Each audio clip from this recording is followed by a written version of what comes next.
Conclusion. युद्ध को लेकर एक कहावत बहुत सुनने में आती है जो ये कहती है कि शांति केवल दो युद्धों के बीच का समय अंतराल मात्र है, यानी कि युद्ध को कभी कोई टाल नहीं सकता है। युद्ध मानव सभ्यता का हिस्सा रहे हैं और ये इतिहास में भी हमेशा से होते आ रहे हैं और आगे भी होते ही रहेंगे। और समय के साथ अगर कुछ बदलता है तो बस युद्ध करने का तरीका। आज भी देशों के पास नए नए हथियार आ रहे हैं और उनको रोकने के लिए नई नई तकनीकें भी ईजाद होती रहती हैं, क्योंकि ये बात हर कोई समझ सकता है कि युद्ध कभी भी हमारे समाज से अलग नहीं हो सकते हैं। भारत और पाकिस्तान भी इस बात को अच्छे से समझते हैं और इस वजह से दोनों ही देश अपने देश के कुल बजट का एक बहुत बड़ा हिस्सा डिफेंस के लिए रखते हैं। भारतीय सेना दुनिया की चौथी सबसे ताकतवर सेना है और भारत से आगे केवल 3 ही देश हैं जो भारतीय सेना से ज्यादा ताकतवर हैं, और वो हैं रूस, अमेरिका और चीन।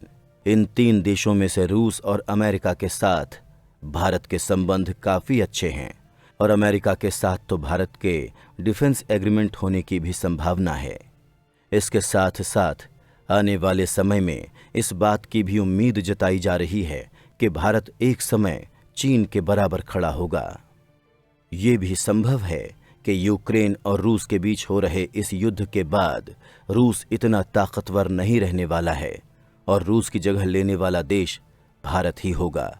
वहीं पाकिस्तान की बात करें तो आज पाकिस्तान के पास दुनिया की 10वीं सबसे ताकतवर सेना है।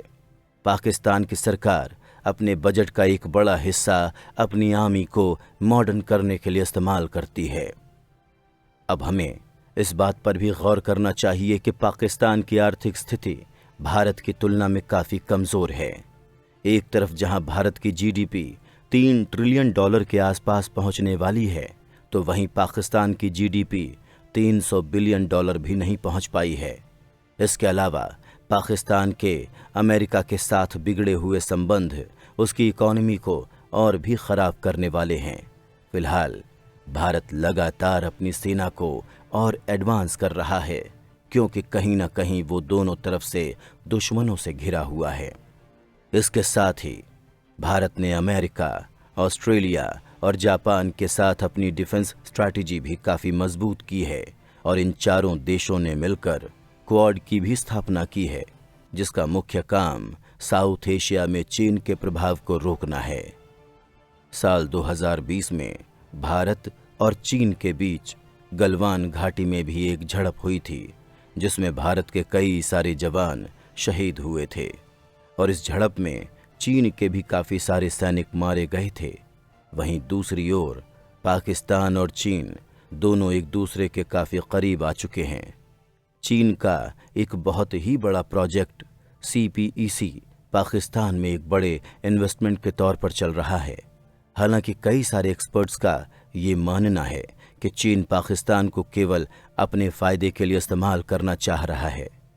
ये भी देखा जाता है कि चीन को अरब सागर तक पहुंचने का एक रास्ता चाहिए, जिसमें हिंद महासागर में भारतीय नेवी चीन के ट्रेड को ज़रूरत पड़ने पर ब्लॉक न कर सके। चीन के डेब्ट ट्रैप को लेकर कई सारे देश पाकिस्तान को चेतावनी दे रहे हैं, और तो और चीन की भी नीति रही है कि वो पहले एक देश को कर्ज देता है और उसके बाद में कर्ज ना चुकाने पर वो उस देश का कुछ हिस्सा अपने कब्जे में ले लेता है। मगर अब क्या पाकिस्तान के साथ भी ऐसा होगा या नहीं, ये हम आने वाले समय में ही जान पाएंगे।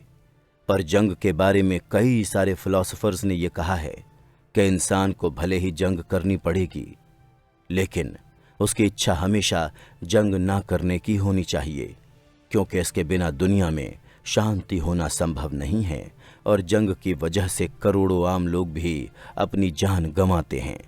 वहीं जंग का कारण तो किसी देश के कुछ नेता होते हैं, लेकिन उसका भुगतान उस पूरे देश को उठाना पड़ता है। आज हमें इस बात को समझना चाहिए कि जंग कभी भी और किसी भी समस्या का समाधान नहीं है। ये बात भारत और पाकिस्तान के अलावा दुनिया के हर देश के लिए सच है। और अब वो वक्त आ चुका है कि लोग किसी दूसरे देश पर युद्ध छेड़ने की बात ना करके शांति की बात पहले करें। तो अब वक्त है इस चर्चा को यहीं समाप्त करने का, और आप ऐसी ही ऐतिहासिक जानकारियों को जानने के लिए जुड़े रहिए हमारे साथ।